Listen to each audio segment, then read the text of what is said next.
প্রথমে এই ভিডিওটা দেখো, তারপরে এই ভিডিও সম্পর্কে তোমাদের আমি কিছু বলছি। আমি সচরাচর এরকম কোনো ভিডিও করি না, কিন্তু এই ভিডিওটা দেখে আর চুপ থাকতে পারলাম না।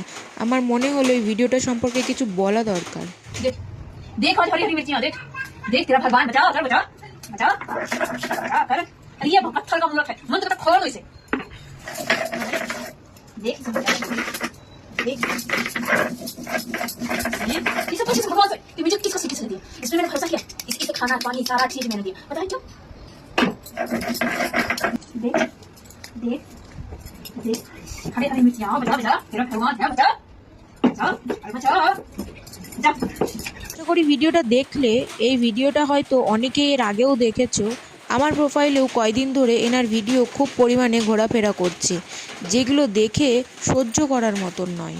ইনি শুধুমাত্র নিজের কিছু স্বপ্ন পূর্ণ না হওয়ার জন্য আমাদের শিবলিঙ্গকে নিয়ে যা খুশি করছে, ওনাকে প্রতিনিয়ত লঙ্কা বাটা দিয়ে ডলছে, ওনাকে ফেলে দিচ্ছে আচার মেরে, তারপরে ওনার গায়ে আঁশ ছোঁয়াচ্ছে। উনি যা খুশি করছে আমাদের শিবলিঙ্গকে নিয়ে।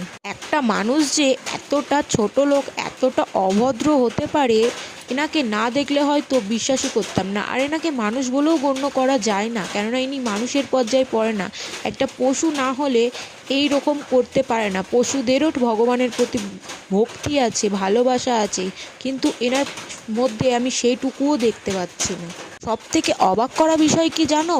ইনি এই ঘটনাগুলো প্রতিনিয়ত ঘটাচ্ছে, প্রতিনিয়ত সোশ্যাল মিডিয়াতে মানুষদের দেখাচ্ছে, কিন্তু এখনও পর্যন্ত ওনার কোনো শাস্তি হয়নি।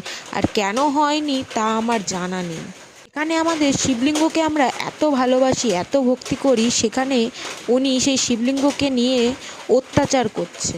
আমার মতে ওনার কঠোর থেকে কঠোরতম শাস্তি হওয়া দরকার, যাতে কোনো দিন আর সাহস না পায় এরকম বাজে কাজকর্ম করতে। ভিডিওটাকে বেশি করে শেয়ার করো আর সেরকম মানুষের কাছে পৌঁছে দাও।